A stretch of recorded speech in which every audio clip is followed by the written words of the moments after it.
Could something as small as a birthday message, written almost 2 decades ago, carry the power to shake today's political world? Imagine this: a private book created to celebrate a wealthy man's 50th birthday, filled with drawings, notes, and signatures from powerful figures of the past. That book has resurfaced, and inside it, there's an entry that has sparked questions, debates, and lawsuits. Some say it holds nothing more than playful words and sketches. Others believe it could be evidence of ties that run deeper than anyone wants to admit. The truth: it's not just about a drawing or a signature. It's about what this moment represents. A reminder that shadows from the past don't always stay hidden. That old pages can suddenly speak louder than the voices in the present. And now the world is asking, is this book a harmless relic or a dangerous weapon that can be used to bring someone down? In this video, we're going to uncover what this mysterious entry really says. We'll look at the claims, the denials, and the reasons why it's stirring so much attention right now. And most importantly, we'll explore the bigger question: does this forgotten piece of history have the power to shape the future? Stay with me until the end, because what you'll discover here isn't just about one person or one scandal. It's about how power, secrets, and timing can change everything in ways we never expect. It began as a private tribute, a glossy album called The First 50 Years. This was no ordinary birthday card. It was a book compiled in 2003 to celebrate the 50th birthday of a man whose name today sparks global outrage. Wealthy friends, powerful contacts, and famous figures were asked to contribute. The purpose was simple on the surface: honor a milestone, capture memories, and add a touch of humor. But the result was not a plain memory book. It was a polished collection of personal notes, jokes, photos, and sketches that carried the fingerprints of influence. The book was designed to showcase who belonged to that inner circle. Each page carried a name, a message, or an illustration from someone who mattered in the world of finance, politics, or entertainment. Some entries were playful, some artistic, and some carried an intimacy that revealed how close the contributors felt to the host. This was not meant for public eyes.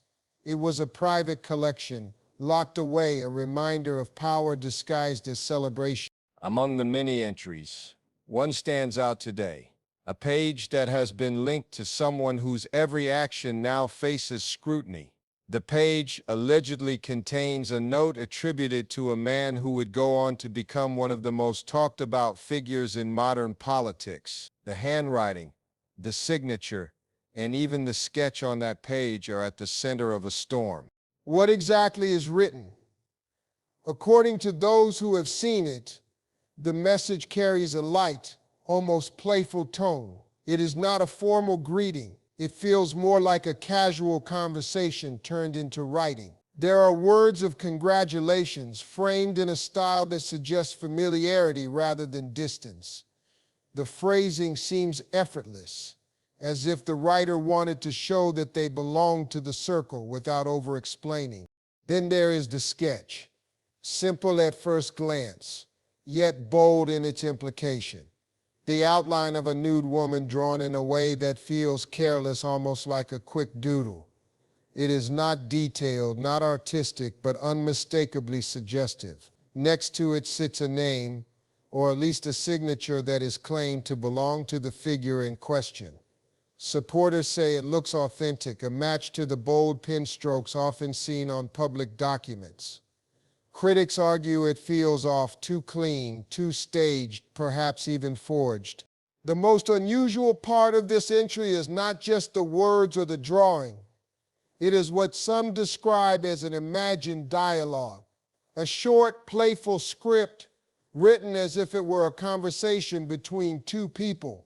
The lines are quick, teasing, filled with humor that may have seemed harmless in private but now reads differently under public light. In that dialogue, the writer plays both sides, creating a back and forth that hints at inside jokes, shared stories, and a tone that implies closeness. For investigators and readers alike, this page has become more than a quirky contribution. Every word, every line, and every curve of the sketch is being examined for meaning. Does the handwriting reveal authenticity? Does the signature match? Was the humor simply a reflection of the times? Or does it point to something darker? These are the questions that turn a simple birthday tribute into a document of suspicion. The entry itself might look trivial without context, just a note, just a drawing, just another page in a thick book. But when tied to everything we now know about the host of the celebration, it feels heavier. The light-hearted words no longer read as innocent. The sketch no longer feels like a random doodle, and the signature no longer sits quietly. It demands attention. What was once hidden inside a private album has now become a public puzzle. A puzzle that is forcing people to reconsider old connections, past friendships, and the true cost of being listed inside those pages. Whether the entry is authentic or not, its presence alone has created a narrative that refuses to stay buried. It is a page that asks more questions than it answers, and in that lies its true power.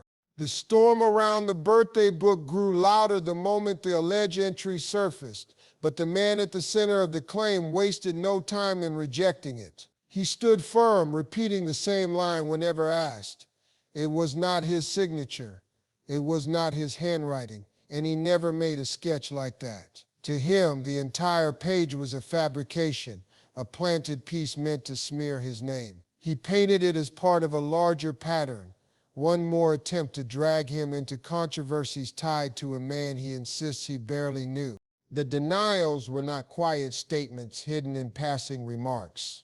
They were loud, direct, and forceful. He described the drawing of the nude figure as ridiculous, insisting that he never engaged in that kind of expression. For him, the very suggestion that he would doodle such an image was insulting. His team echoed the message, calling the document an obvious fake, something that did not deserve serious attention.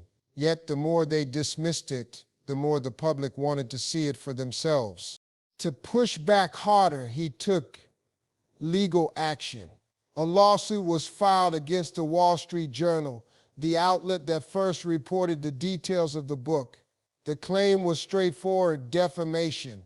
He argued that publishing the story had damaged his reputation, spreading lies that could harm his standing in the public eye and on the political stage. His lawyers demanded accountability, suggesting that the paper had failed to properly verify the authenticity of the page before making it public. For them, this was not just about one story. It was about drawing a line against what they saw as reckless reporting. Statements also flowed from the press offices surrounding him. His spokespeople framed the controversy as another baseless distraction, one more hit piece in a long list of attacks. They repeated that there was nothing credible linking him to the book. The narrative they pushed was clear. The story was fake, the entry was fake, and the timing was deliberate. It was all designed, they argued, to weaken him at a moment when every move he made was under the microscope. While he and his team rejected the book entirely, others turned their attention to the details on the page itself. Handwriting experts, analysts, and curious observers began comparing the alleged signature to the countless examples of his autograph that had circulated publicly for decades.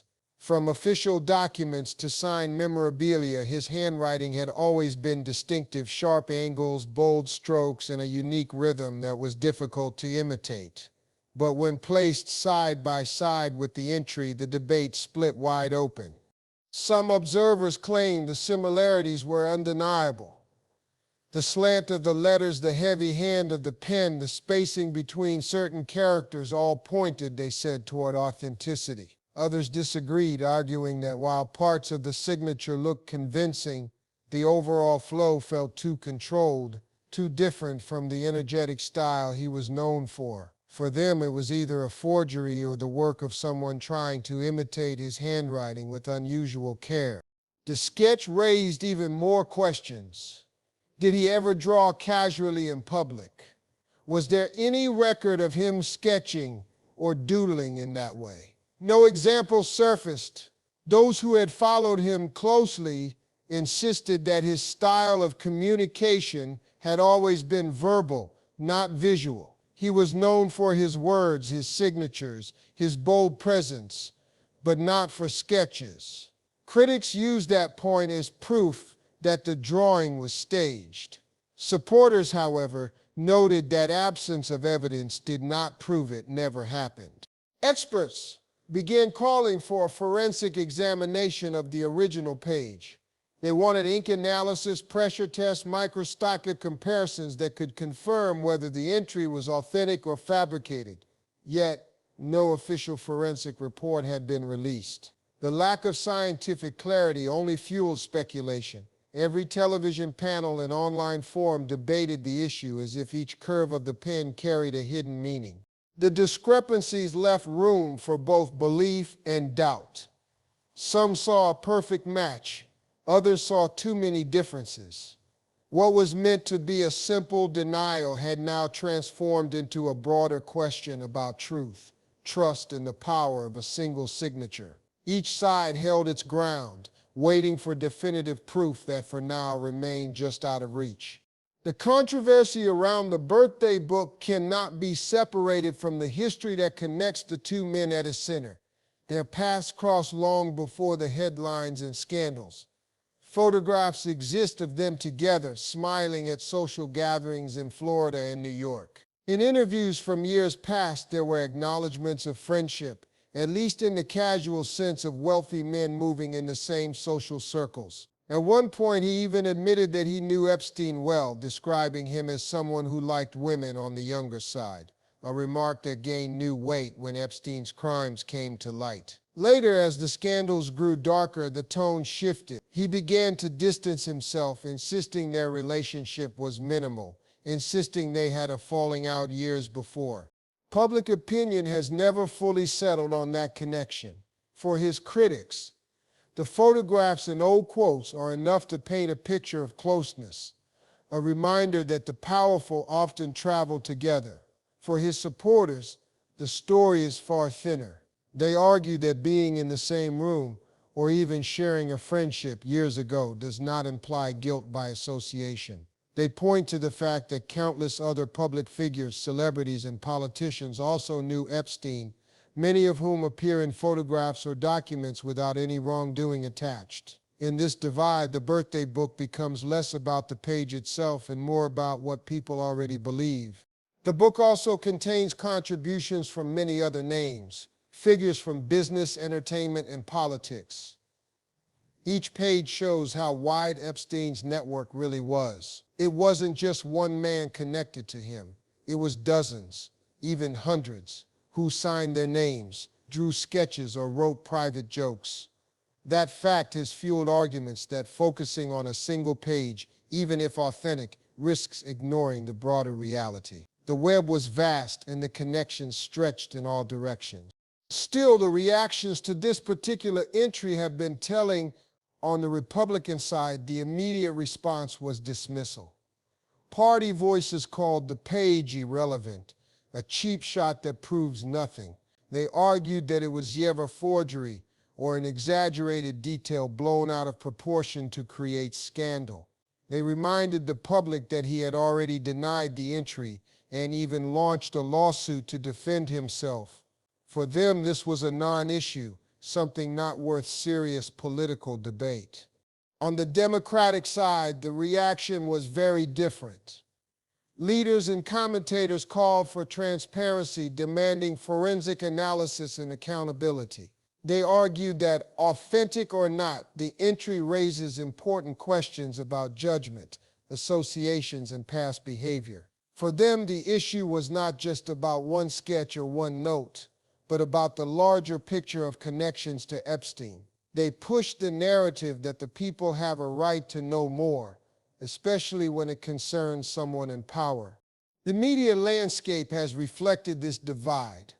Right-leaning outlets have brushed aside the book as little more than gossip, emphasizing the lawsuit and repeating the denial. Left-leaning outlets have given it more attention, treating it as a serious point of investigation. Social media has been even louder. Memes, arguments, and heated threads spread quickly, with one side mocking the idea that a doodle could matter and the other insisting it is another piece of evidence in a long list of troubling ties. For the public, the reactions are often shaped less by the facts and more by existing loyalties. Those who already mistrust him see the book as one more confirmation of what they've believed all along. Those who support him see it as yet another attack, another smear designed to damage a figure who has always been targeted. In this way, the birthday book has become more than a collection of old pages. It has turned into a mirror, reflecting not only past connections but also the deep divide of today's political world. The legal questions surrounding the birthday book are as complicated as they are intriguing. At first glance, it might seem obvious to assume that a handwritten note or a signed sketch could play a role in a courtroom. But the reality is far more limited. The page itself, even if authentic, does not prove a crime. It does not show direct involvement in illegal acts, nor does it tie the writer to Epstein's criminal behavior. The most it can demonstrate is a level of familiarity, and in the eyes of the law, that alone is not enough to press charges. Statutes of limitations also come into play. Many of Epstein's crimes were committed decades ago, and the legal system places firm boundaries on how far back certain offenses can be prosecuted. Unless new evidence of active wrongdoing emerges, the birthday book cannot revive cases that are already closed under those limits. What it can do, however, is raise questions that may lead investigators to search in new directions, looking for stronger links or supporting testimony. In that sense, the book acts less like a weapon and more like a trail marker. Defamation also hangs heavily over the story. By publishing details about the alleged entry, news outlets open themselves to potential lawsuits. That is why the man at the center of the controversy immediately launched legal action against the Wall Street Journal, arguing that spreading unverified claims damaged his reputation.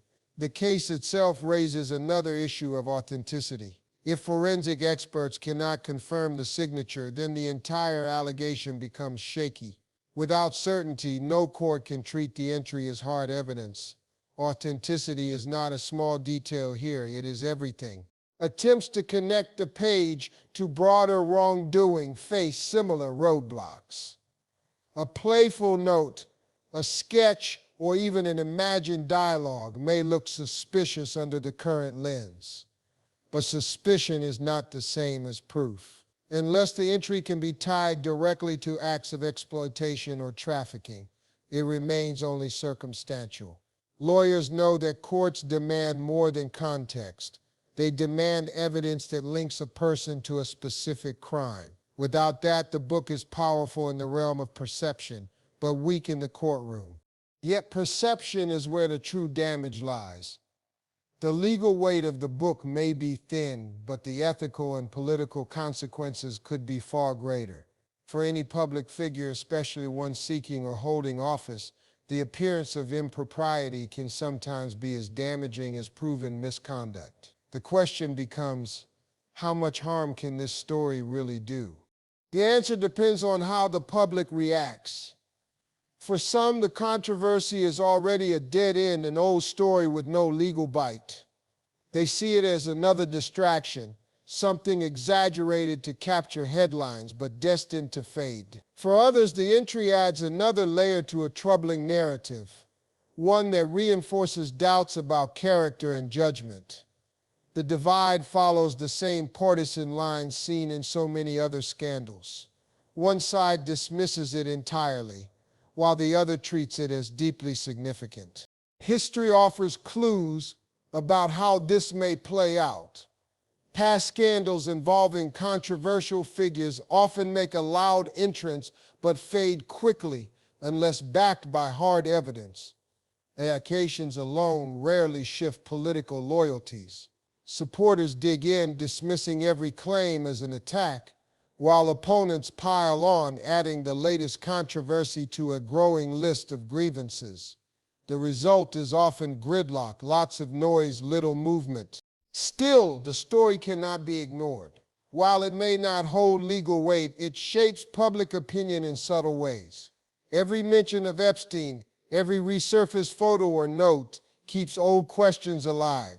And sometimes, in politics, the mere act of keeping a question alive is enough to cause damage. Whether this birthday book becomes a footnote or a turning point depends less on the law and more on the court of public opinion, where perception often matters more than proof.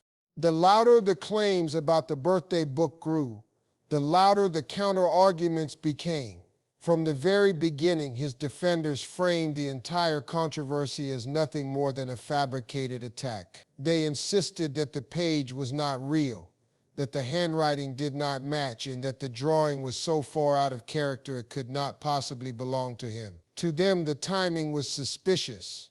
The motives were political, and the book itself was nothing more than an old relic being weaponized for headlines.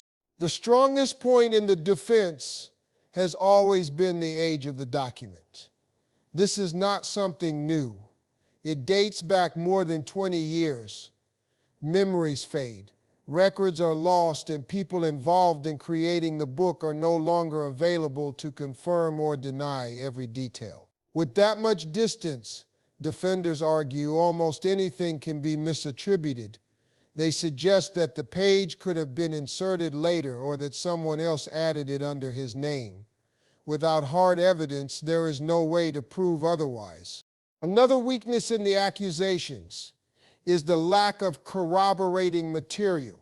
Beyond this single page, no other writings, doodles, or sketches by him have ever surfaced that resemble what is found in the book. If this was truly his style, critics of the claim argue there should be at least one other example from his past. The absence of any similar sample strengthens the defense's argument that the page is out of place and does not belong to him. Subjective interpretation also complicates the matter. Handwriting analysis, while useful, is not always perfect. Experts can disagree. One may find strong similarities while another highlights clear differences. The same applies to the sketch. What looks authentic to one person may look like a forgery to another. This uncertainty creates enough doubt to keep the accusations from solidifying into fact. For defenders, that doubt is more than enough to reject the story outright. Despite these counter-arguments, the story is not going away, and much depends on what happens next. The most immediate question is whether there will be a formal forensic report. Scientific testing of the ink, paper, and pressure marks could offer clarity that speculation cannot. A confirmed match would elevate the controversy, while a clear rejection would weaken it. As of now, no official forensic ruling has been released, and the silence leaves the issue hanging in midair. The Oversight Committee could also play a role. Lawmakers are already circling the story, demanding transparency and accountability. If hearings or investigations expand, the birthday book might be pulled in as part of a broader review. Any new revelations from those proceedings, whether testimony, documents, or expert opinions, could dramatically shift the narrative. Public opinion is another area to watch closely. Polls may reveal whether this story is resonating beyond the headlines. If voters see the book as credible, it could erode support, especially among undecided groups. But if polls show little movement, it will confirm what some analysts already believe, that scandals tied to Epstein may stir noise but rarely change minds. The partisan divide ensures that reactions are often set in stone before facts are fully known. Finally, the legal outcomes will shape the long-term impact. The lawsuit against the Wall Street Journal stands at the center of this battle. If the case advances and evidence is brought into court, the public may finally get access to concrete answers. If the suit collapses or is settled quietly, the cloud of suspicion will remain without resolution. Investigations in other arenas may also touch on the book, but without direct ties to criminal activity, the legal stakes remain uncertain.